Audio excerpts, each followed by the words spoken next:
This is going to focus on how business leaders in corporate and financial sectors can best navigate these very tricky geopolitical waters.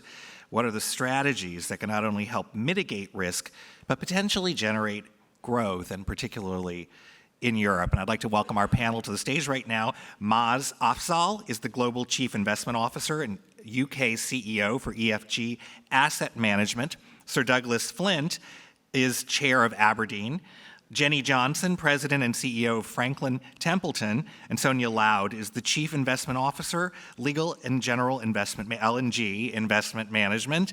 And this discussion is moderated by Eurasia Group's CEO, Maziar Minovi.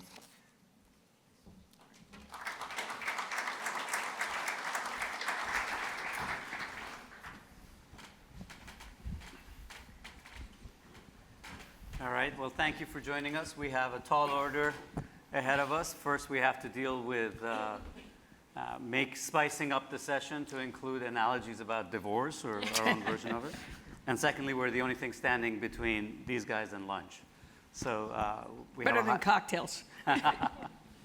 We have a lot on our plate. I spent a career as an investor in emerging markets and macro markets, and about 6 years ago decided to make the jump into geopolitics. And I think in retrospect, it was the best trade I ever made in my career. It's been a one-way ticket up since over the last 6-7 years. But what has been good for obviously our business and the need to try to fulfill the need to understand what's going on geopolitically has created headwinds for the financial sector.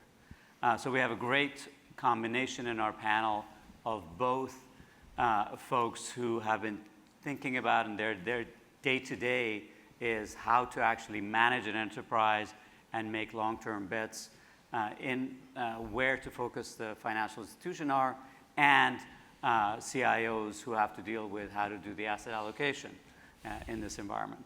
So why don't we start with the business side of things, and maybe with you, Douglas. There's been obviously a lot of change in the last year or so geopolitically. We've had tariffs go from, this is US tariffs, from 2.5% to 18%. We've had the specter of capital controls rise in the US with Section 899 and recede. We've had, as the previous panel discussed, fraying of trust between not just foreign policymakers, but regulators within the two, between US, Europe, and Japan. And of course, there's been a hollowing out of the economic and financial market expertise within the US government. So question to you, and I'd love to hear Jenny's views on that too. How, if any, in any way, have you changed the way that you think about running a business, that a firm like Aberdeen thinks about allocating its focus in different areas of the world, given the changes we've seen? So change is inherent in investment businesses, and I'd actually say that the kind of the geopolitical stuff and the tariff changes that are taking place are part of a continuum of things that have happened over the last 50 years. We've had pandemics, we've had sovereign debt collapses, we've had people questioning whether the euro and the European Union, all sorts of things have happened. And these are just things that are put into the risk framework that we talk to our clients about. So in a sense, the kind of events that we're seeing at the moment are opportunities in our business to enhance dialogue with clients, to sort of say, what are the scenarios that we should be thinking about that you can make decisions about whether you want to change? Nobody in the investment business, as opposed to a trading business, would adjust the way they allocate capital on the basis of a tweet that comes out every 4 hours or so, because that would be kind of just be insane. I think in terms of our own business, the investment business, there's far more change arising in the last 5-15 years from massive growth of passive, massive growth of private markets, the massive growth of personalization and direct-to-consumer platforms that enable people to do things more themselves, that have been far more impactful in our industry than the kind of the environment of macro geopolitics, because the essence of investment hasn't changed. Where are the economies and the industries that are showing growth? Are those industries making an adequate return in capital? are they making that return of capital within jurisdictions where there is a framework of law and policy that you believe you can get the money out if profits are made? And do you believe the political and regulatory framework is stable? These are the big things that we think about and talk about to clients. So the noise at the moment is noise. And I think most people think about that who are investing as opposed to trading. Yeah, I asked this question. We obviously have been talking for a year or so about all of these changes and that Trump 2.0 is not going to be like Trump 1.0. Over the course of the last year, interest and curiosity has increased in our conversations with C-suites. Ever more complex questions are asked, and we delve deeper. I end each meeting with asking, so what are you doing about it? And the answer, even till today, is 98% of the time some variation of nothing. Jenny, what about you guys? I wish I could disagree with Douglas just to make it a little more interesting, but I think, look, if you run an investment business, you have to think about what are the factors that impact investments and portfolio allocation, and what are the factors that impact the business. And they're very different. Often people sort of blur those. And so, all of this noise, the geopolitical, all of that actually, as active managers, we kind of love it. We love a little bit of uncertainty, a little bit of volatility. It enables those client conversations. And then I think, as Douglas mentioned, like there are real serious secular changes that are impacting our business. This private markets, and the reality is, the last decade, everybody, if you were in private markets, you were pretty brilliant. I mean, it's hard not to be brilliant when your cost of capital is zero. It's going to be very different now with the cost of capital. Even if rates get cut a little bit, it's still not zero. And then as we're talking about bringing private markets to the wealth channel, that when you take an incredibly illiquid asset that doesn't mark to market in vehicles that require a fair bit of marking to market, it's just going to bring a lot of change. And yet, I can give you the stats in the U.S. 87% of companies that make 100 million or more in revenue are private. So if you can't access the private markets, there's a big part of the investment universe that you don't have access to. So it's going to happen. And nobody's dying to become a public company CEO, so they're not going to jump to be public faster. And then I would just say, AI, I ran technology. I am astonished. I play with a lot of different tools just personally so that I feel like I can understand it better. I am astonished by the pace of this change. And none of it on the AI side has come through productivity yet. That's all technologies that we saw over the last decade. And so it's going to dramatically change how we deliver our businesses. And then that translates into more personalization. People want much more personalized portfolios. And then I would add, while further out there, but not as far as I think a lot of people think, blockchain is going to be really significant in tokenization, in replacing a lot of the infrastructure of financial services. Let's keep on that theme, but change a little bit to the investment side of things. Given all the changes that we've seen, noise and tweet for sure, but also some real economic policy changes in the U.S., how have you been thinking about asset allocation shifts within your firm, both short-term and long-term? First and foremost, it is all about separating the noise from real structural changes, because even if noise can create short-term volatility, it very rarely influences long-term opportunities in markets. And this is why, the tweets, yes, they can be entertaining or less entertaining, but it is really important to understand whether the policies that are put in place either are here for the long term, and we will, of course, await the Supreme Court decision on whether tariffs, the reciprocal tariffs in particular, can stay. And look at, what would influence, and that's the basics in markets, what would influence growth, inflation, monetary policy. And this is where, of course, we have now seen a fundamental shift, and it all started with a rise in interest rates. Jenny has just already alluded to the fact that, of course, having access to to free capital is no longer with us. And what we have realized very clearly, the most interest rate sensitive part of the US economy is the government. And this is what the market is currently taking note of, because we are looking, of course, now at budget deficits. We're looking at the big, beautiful bill. We're looking at spending patterns. We're looking at income. And, of course, we're looking at the forecast for national debt. And this is where the bond market is taking note. When we're looking at the CBO forecasts, and they are really just forecasts, so the numbers, of course, can vary greatly, but they, I believe, illustrate very clearly what the market will focus on, to some extent in the short term, and I come to the Fed in a second, but definitely in the long term. So assuming that we're pretty much continuing with the status quo, debt to GDP in the US is expected to rise to roughly 160% by 2055, unprecedented levels, and of course already in and of itself a cause of concern. If you now start a thought exercise to say, okay, what would be the key ingredients? And of course, interest rates and productivity growth, and coming back to what Jenny has just said, AI, of course, being a big feature. If you'd assumed a 0.5 increase of productivity growth versus baseline, you would see the debt to GDP fall to 110. The reverse gets you to over 200. Now, you can imagine how the bond market will think about this trajectory if we're going through the years.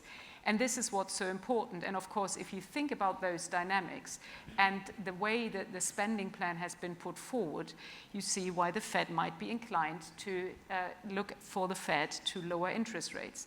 Now, the big disconnect is the Fed only controls the short end, not the long end.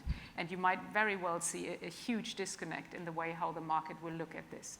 And the incentive, of course, starts with the way how interest costs are now such an enormous part of the budget. And in fact, interest costs are now exceeding the defense budget, and it's roughly $1 trillion.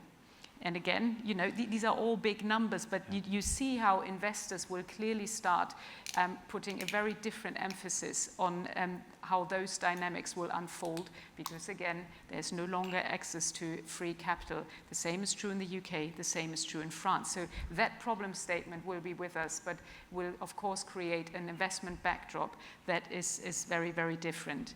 And we're watching the long end very carefully. I'm working for one of the largest pension fund managers here in this country, and you can imagine when the 30-year gilt approaches 6%, that is some cause of concern. But of course, it doesn't matter whether it's the Treasury or the long end of the French curve. It is having a big influence.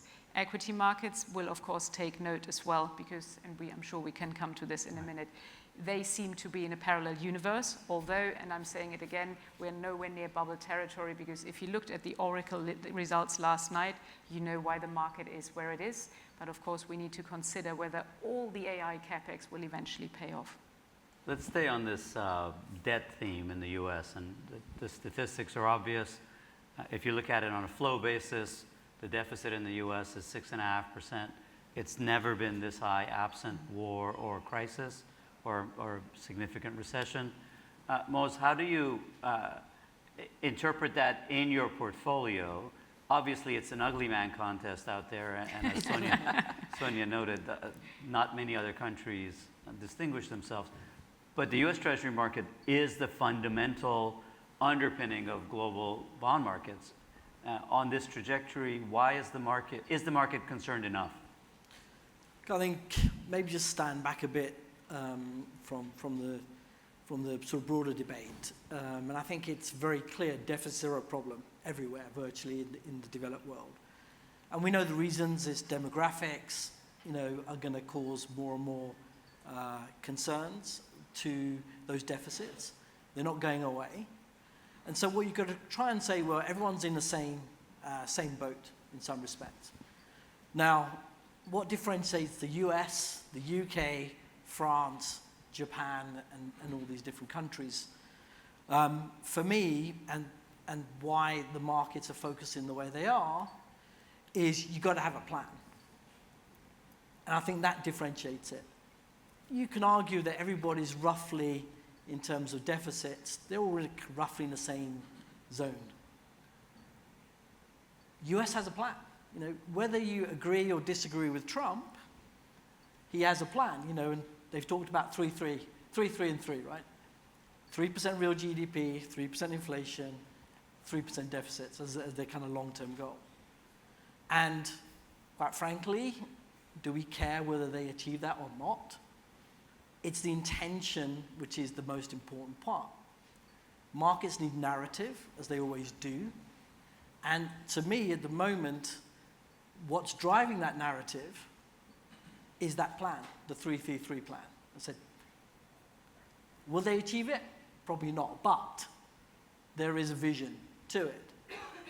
The UK, by contrast, is muddled, don't know what the plan really is, and so the bond market is punishing them for not having a plan or not articulating a plan well enough. The same issue we have in France, currently trading at emerging market debt spreads on a comparative basis. And so as you go through those countries, you start to kind of peel that plan, unravel that plan, and be able to take your allocations there accordingly. So I just want to zone in then on the Trump and what the stock market believes. The stock market believes in the 6% nominal GDP plan because it's the only way that we're actually going to solve the US deficit crisis through productivity and stronger economic growth. Trump's going for it. Fiscal deficits, we'll park them as long as we're growing, we'll be fine. If we get inflation at 3, don't really care about 2 or less too much, because at 3%, I get my 6% nominal, I can deflate my debt away quick enough. I need to massage the Fed a little bit to kind of get those rates down. I can, if that consequence is a weaker dollar or indeed, a bit of inflation, I can live with that. And if you go through that kind of, I think that's, we could argue it's a medium-term framework, not a long-term one. A medium-term framework, you could see that most policy is around that sort of narrative. Okay, there's a problem in the Middle East. Let's make sure the oil price is low. So let's call up the Saudis, make sure you keep on pumping. I can't afford to have a $100 oil price because that goes against my 3-3-3 narrative. So the stock market and why there's this divorce, if you like, between the stock market and the other markets. Stock markets love stories, loves the narrative. They're focused on that narrative until it doesn't work. So I think as we think about the next 2 or 3 years, and we need to sort of take that into account, that this divorce between those two fundamentals could probably carry on. And Keynes always comes to mind when you think about this. The thing that I think is fascinating is a bit like the death of our dear departed Queen. Every newspaper in the country had already got the stories written, the magazines that would come out, they would talk about the extraordinary life she'd had. I think every economist, every asset manager's got the story about when the markets collapsed. It was, we all saw it coming, blah, blah, blah, look at the footnotes.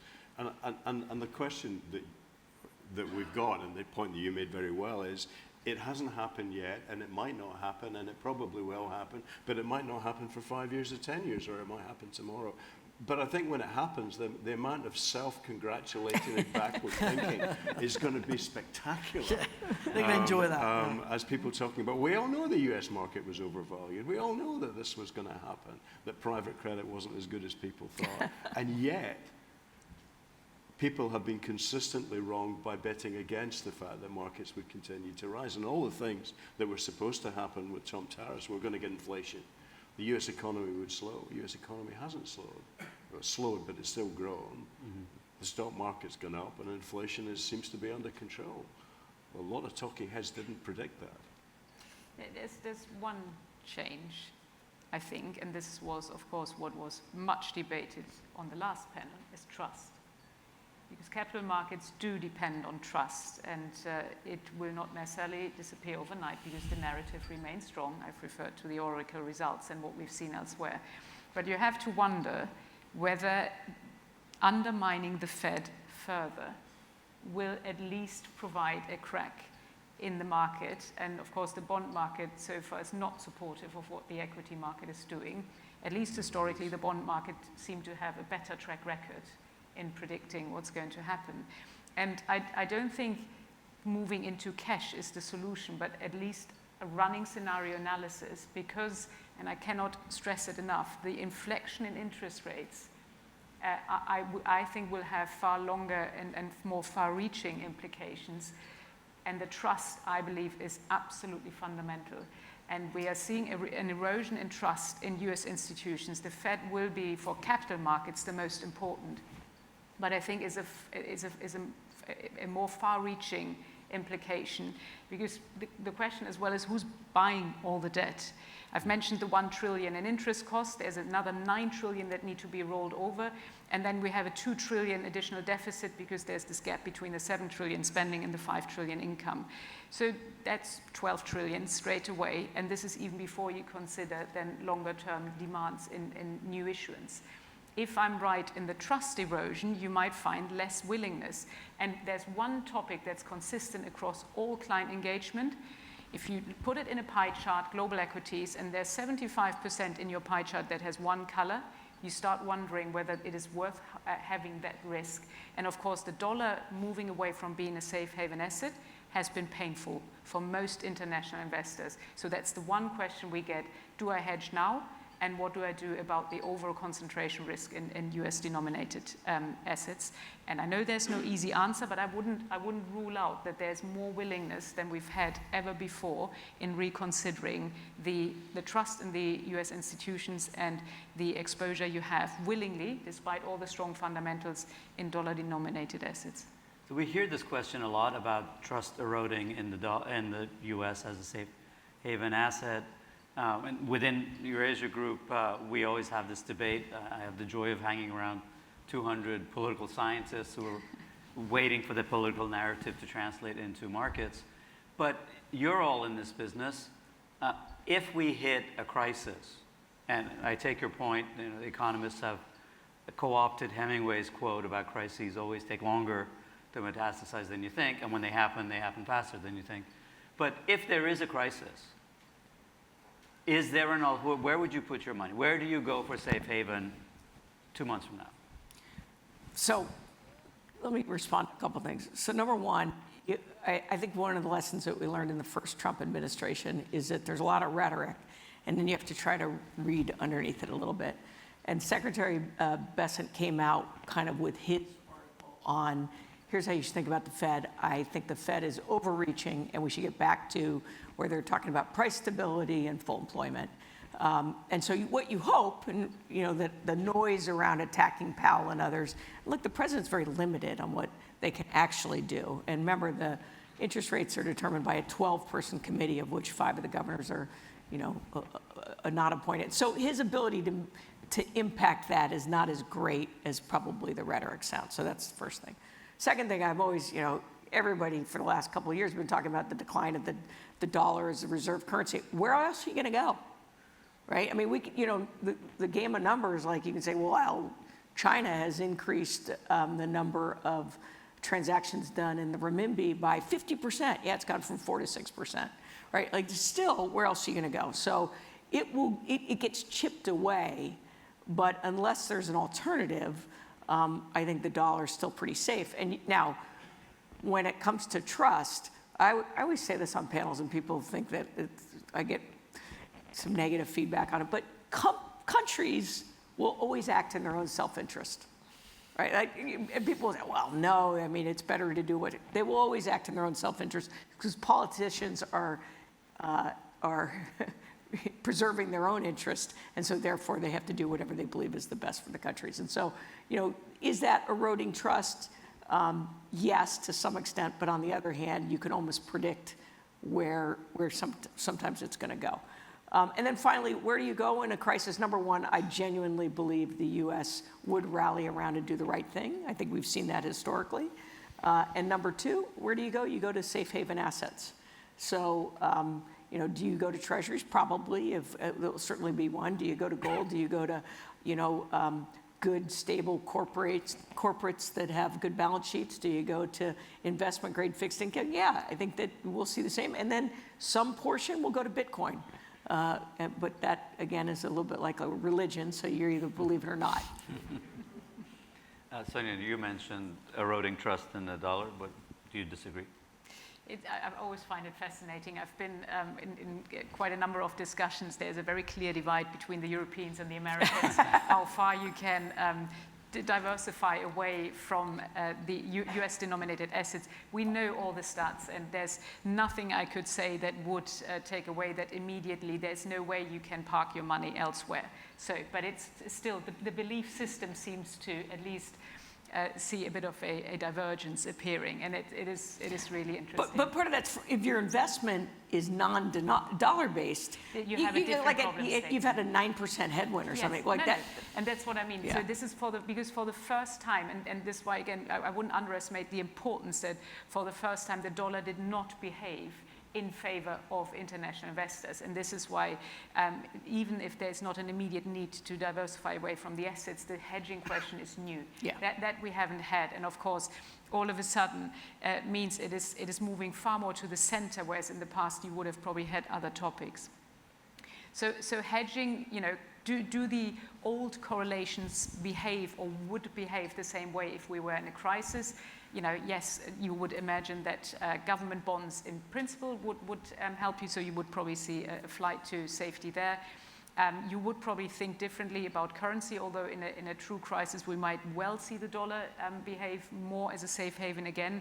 What I find interesting is that gold now is a larger percentage in central bank reserves compared to treasuries. That's since 1995 the first time. So you'd see a reaction function underway. And I think you can only prepare, not predict, when the next crisis would come, and have a very good understanding of the risk profile of your allocation to be fully aware of the asymmetry that will occur when we really hit a far bigger stumbling block than we currently have. But it would be, I think, still the usual areas you would try to park your money.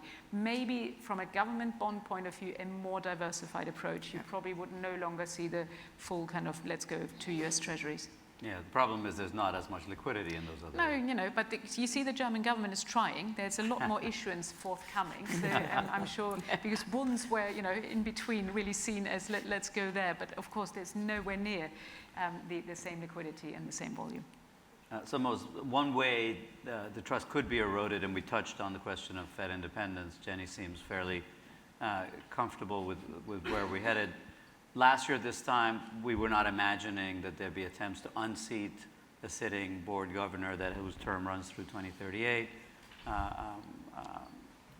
Cook, now she's suing the administration. But markets really haven't responded to that. Why, and what will it take for them to respond? Yeah, very good question. I think if I just think about, we talked about trust. Clearly, the Federal Reserve is, whether you agree or disagree, and seems to be very much more political these days, but pretty much, if you speak to most central banks pretty much around the world, there's always been that trust around the Federal Reserve. Right? It's always been there, has been there for a long time. Clearly, they're nervous that this is being chipped away at. I think most surveys, still show, although coming down very fast, that the Federal Reserve is still one of the most trusted government institutions in the United States. So that's still there. Now, what I fear, and I think maybe why the markets haven't reacted so quickly yet, is that does this, if Trump is successful, that may be the first test. If he is successful, does that then leave the door open for further change, and pretty much you could do anything you want subsequently because you've set precedent? And I think that is, for me, when I was sort of observing, because I actually agree that there are many other board members, and I think once you're in the seat, and remember, Powell was appointed by Trump in the first term. And obviously, he pretty much hated him 2 months later, I think, if I recall correctly, in 2018. But he put him there in the first place. But once you're in that seat, there seems to be like a little halo suddenly drops over your head, and you suddenly realize that actually this job is really important. I can't mess it up. And so the markets are not that concerned today. But I think if you do find the door opening that you can replace governors easily, then I think we have a problem. And I think that will manifest itself. And of course, we've discussed already gold. Obviously, I work for a Swiss banking institution. You know, Swiss franc has rallied probably the hardest out of all those currencies. Unfortunately, very painful for my group CEO. But you're already starting to see, you know, the market's preparing for that eventuality. Stock market, as I said, is working to the Trump narrative. I think that's a different story. And I think we'll see. I'm watching that very carefully, because if it does happen that the legal precedent has been opened, or the door has been opened, that it's a very quick cascade, you know, subsequently. So that's probably the thing to watch out for. I think there's a bigger issue. I mean, I think any currency is supported by a holy trinity: a rule of law, an independent central bank, and political stability. You talk about the independent central bank. I kind of agree with what people have said, that it's more than one governor, but it's an issue. The rule of law is important. I mean, I think the Supreme Court taking on the extent to which the president has the authority to take the decisions he's taken would be fundamental to people's view of the dollar. If we've actually created the king that the Constitution of America was designed to avoid ever having again, after, I was thinking, make America Great Britain again. But if the president has unfettered power, then that would have a real impact. I don't think that people stop investing in the dollar, but the price they will want to be paid for investing in the dollar will be significantly different. We would have a dramatic effect on the largest borrower of the dollar, which is the US government. So that is the real risk to the US, that not that people won't take the dollar, but they'll want a higher price. And you know, that Supreme Court case, I think, is going to be fundamental. Of course, markets and investing is not an absolute game, it's a relative game. Where are you going to put your money? So we've talked about the questions about the US. Jenny, and David and Ian, I think, set us up well, talking about the potential for Europe to grow. All of these initiatives for more military infrastructure spending, the Draghi report, et cetera. When you look as a business to a US with the conflicting drivers of growth but uncertainty, and Europe, and you're thinking about where to move your chips, do you put more in Europe going forward, less, and why? Well, I mean, it was amazing in Davos. You were there, right? Like, it was all AI. They would talk about, you know, various things. Nobody mentioned Europe. It was crazy. You'd walk around, and just in the last year, nobody mentioned Europe. And then suddenly Europe is the best performing stock market for a period of time. So what happened? Okay, well, what happened is, you know, obviously the kind of agreement that they're going to have to increase defense spending, that Germany's going to, you know, and the central bank was going to essentially ease monetary policy. So, you know, these are good tailwinds. But the fundamental problem, and I say to people, like, why is it that you haven't had great technology entrepreneurs coming out of Europe? Like, why don't we have the equivalent of these huge companies that the US has in their Mag 7 here in Europe, right? It's not that there aren't brilliant entrepreneurs here, it's that there are structural problems. And what I'm amazed at is, if you just think about the opportunity when Brexit happened for Frankfurt or Paris or Amsterdam to become the financial hub of Europe. Why didn't it happen? Well, if you ask any business person, they'd say, well, let's start with some of the labor laws. Let's start with regulation. So I think there's an acknowledgement, and Draghi's report talks about, what was it? It was something like the regulation of Europe adds like another 110% drag. So it doesn't matter about US tariffs on services, right? So, you know, unless Europe addresses these issues, and let's face it, there's no single economy of Europe. It's still a bunch of countries.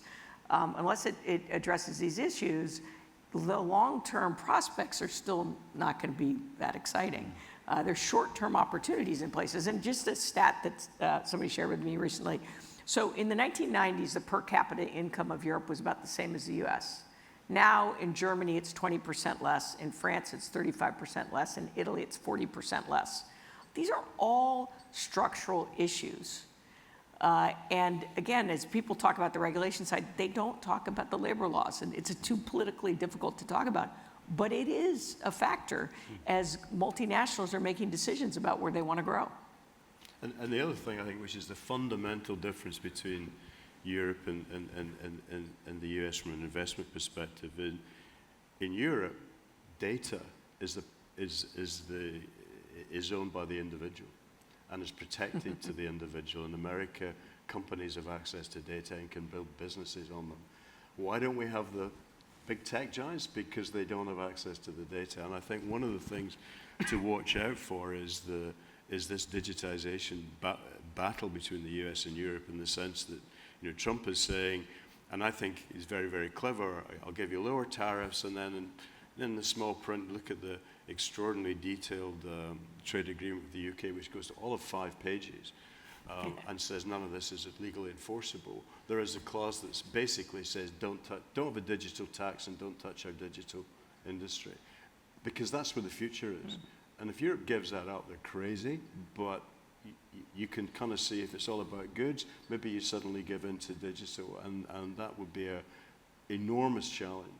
And indeed, European companies want access to US technology. They want access to Chinese technology. European governments want to try and build their own. It's going to be a huge debate. So I will translate that into you're not putting any more chips in Europe. No, Yeah, select we areas. You can have select. Energy transition, huge thing. Yeah. I just want to Getting say, off Russian oil, Well, gas. I think the real key thing is you've got to just acknowledge, I think one of the panels we heard a little bit earlier, Europe has already lost the AI war, right? It shouldn't even bother or even try to fight it, quite frankly. You know, do a deal with the Americans and move on, right? Because trying to create your own, quite frankly, we don't have enough money. We don't have the 500 billion, the 600 billion that are needed to generate. And obviously we heard the Oracle news just yesterday. It's lost. So don't fight it. Now, maybe a bit of optimism. And this is something that strategically, you know, certainly we're thinking about, is Europe is the place for creativity. The best companies in the world are in creativity, you know, everything from luxury handbags to clothing or whatever it may be, is in Europe. And the question that I think is going to be very interesting, and I'll be interested to hear what they say this afternoon, in an AI-driven world where everything is a regression and everything's going to look the same, being different and being creative is super, super important. So for me, and if I was a European politician, the first thing I would do is allow those creative arts, those great Italian companies, be it autos or be it, you know, clothing, let them, you know, thrive and do everything you can to get out of their way to really sort of build. And, you know, we know globally those companies are very successful, be it in China, be it in the United States, or everywhere else. But I think in an AI-driven world, I think that's going to be the place where Europe can actually thrive. I just want to respond with, like, the AI battle hasn't even started. It's the picks and shovels, who cares? Like, you know, the patent office deemed that you don't get to own what your AI model generates, right? So it is now open season for every industry, and it'll be the companies within sectors that get it right that will take off so fast versus their peers. It hasn't happened because everybody's trying it, but nobody's really figured it out other than, again, the picks and shovels. Did you want to say something? no, it will be the deployment, the successful deployment that will make all the difference. And there Europe, I don't think, is at a disadvantage. Yes, they will need to lean on the knowledge that will come from the US, but the deployment and the positive implications will be very different. And it's a completely different story. And by the way, I think it's the biggest opportunity in equity markets as well. We have fixated so much on those that have got us off the ground. But of course, the deployment will probably be the opportunity in terms of productivity growth.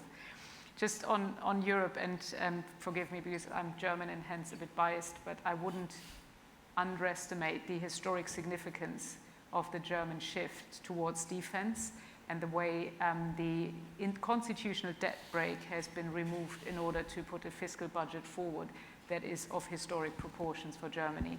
This will be slow. This is nothing that changes overnight, but we have, for a very long period of time, bemoaned that there's no leadership in Europe, and that, of course, without Germany, it would be very difficult to see that leadership emerge. There is a shift, and I'm not downplaying the move to the right. I'm fully aware that the AfD might well be in the position to govern one of the eastern states in Germany. I'm fully aware of what's going on in France, but nevertheless, given that there's so much negativity, and maybe Davos would have been the counterintuitive buy opportunity in... They say it is every year. Yeah, for Europe.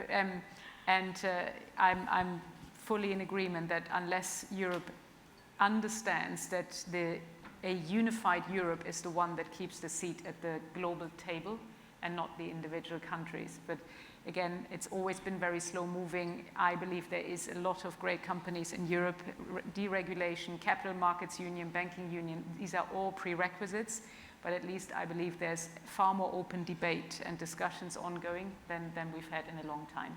But it will never be as fast moving as other parts in the world. So more positive tone here. Fabulous.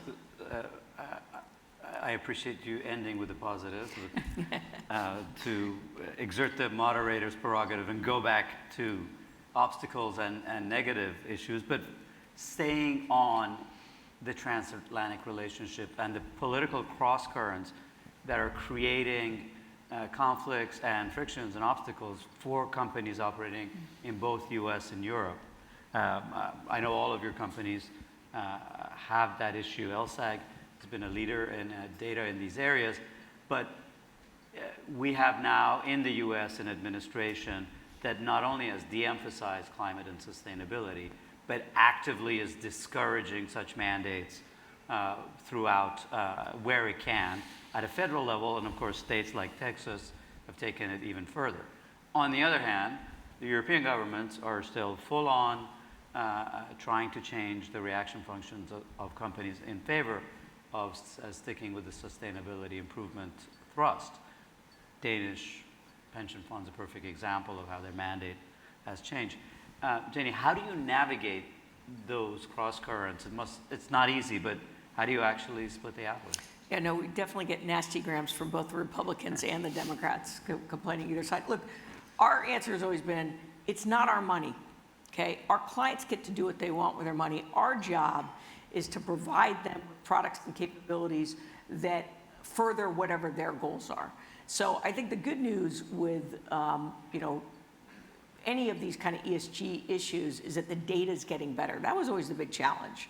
And so if we have clients that say, this is really important to us, structure a portfolio this way, it's only getting better and better at our ability to personalize that. And that's honestly how we've answered the question anytime it's asked, look, our job, where you got in trouble is if you started to try to mandate and push your client to an outcome. And that's where I think that, you were sort of then in the firing line on the political side. But the response of just, we're in the business of providing investment portfolios to further our clients' goals has seemed to work pretty well. One of the biggest risks in the world is climate change and the consequences of it. And therefore managing that risk is part of investment process. Absolutely. ESG has always been part of active risk management. You're exactly right. Environmental, social governance were always part of a portfolio risk. And where our industry got it spectacularly wrong is that some, for marketing purposes, said, hey, we're not investors, we're actually saving the world. Yeah. And they took it too far. But this is part of risk management. Exactly right. And it has always been. And I think people are just not talking about it in the way they used to do it. They're still doing it, including in the US. I say, like, if you're backing an insurance company that has a lot of exposure to housing in Florida, you better be thinking about climate as part of your risk. Or in California. Or in California, yeah. At the end of the day, it's all about value creation. We are here to deliver credible investment solutions, as Jenny said, that meet the financial goals of our clients. But then, as Douglas said, of course, the financial materiality of these risks is what matters, and that we need to demonstrate we are considering.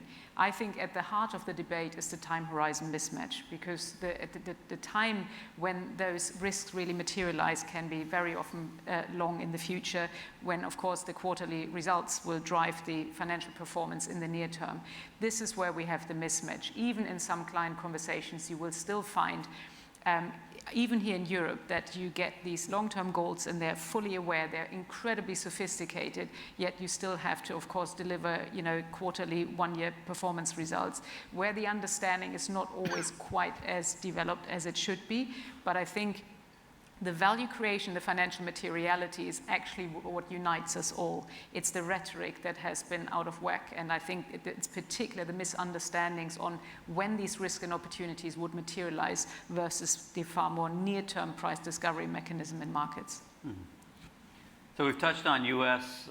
Political uncertainty, Europe, and the transatlantic relationship, but I'd be remiss to not take the opportunity, since we have Doug with us here, to talk about China.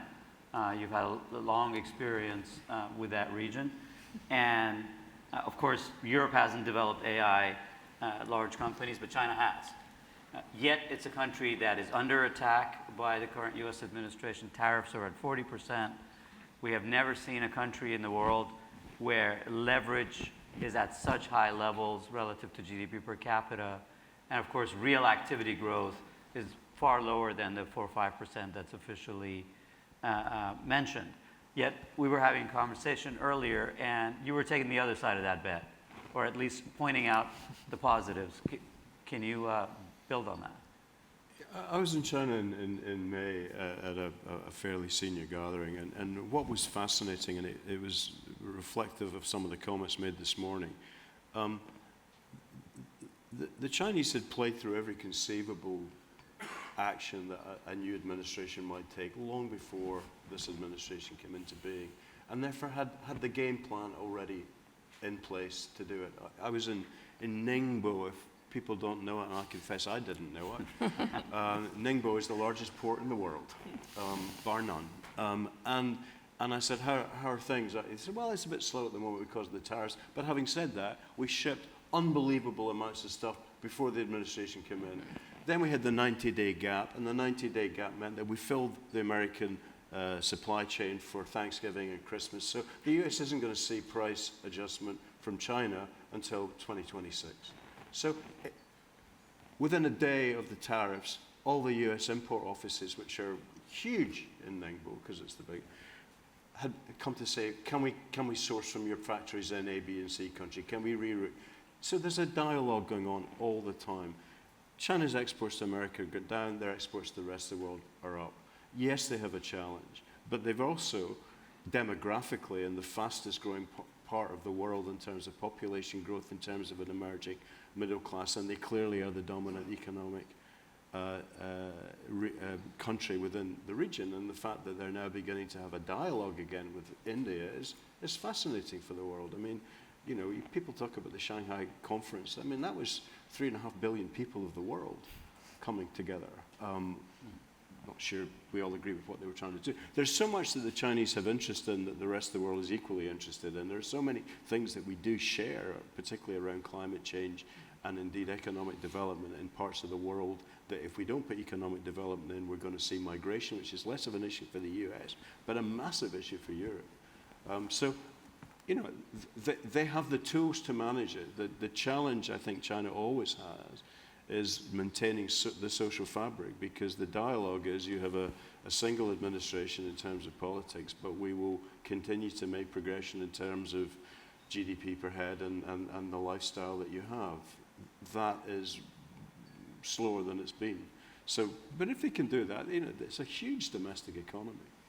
So I think they will find ways to do things. They've got fiscal room that the rest of the world doesn't have. You can talk about, their leverage in the country, but in the West we don't count things like state pension in our leverage ratios. Right, it's huge. So it depends how you do the numbers. I genuinely are optimistic and believe if we could just say what are the areas that we all agree on, there's a heck of a lot of value and investment opportunity for the whole world. There's a whole bunch of stuff we don't agree on, but there's more we do.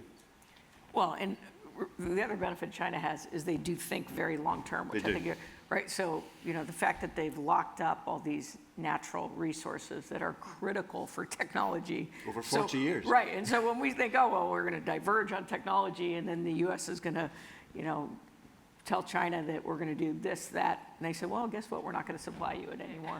It becomes a little bit of a problem. Yes, I just heard from General Nicholson yesterday that without critical minerals coming from China, you can't operate the Patriot missile. Yeah, As an example. astonishing the amount of.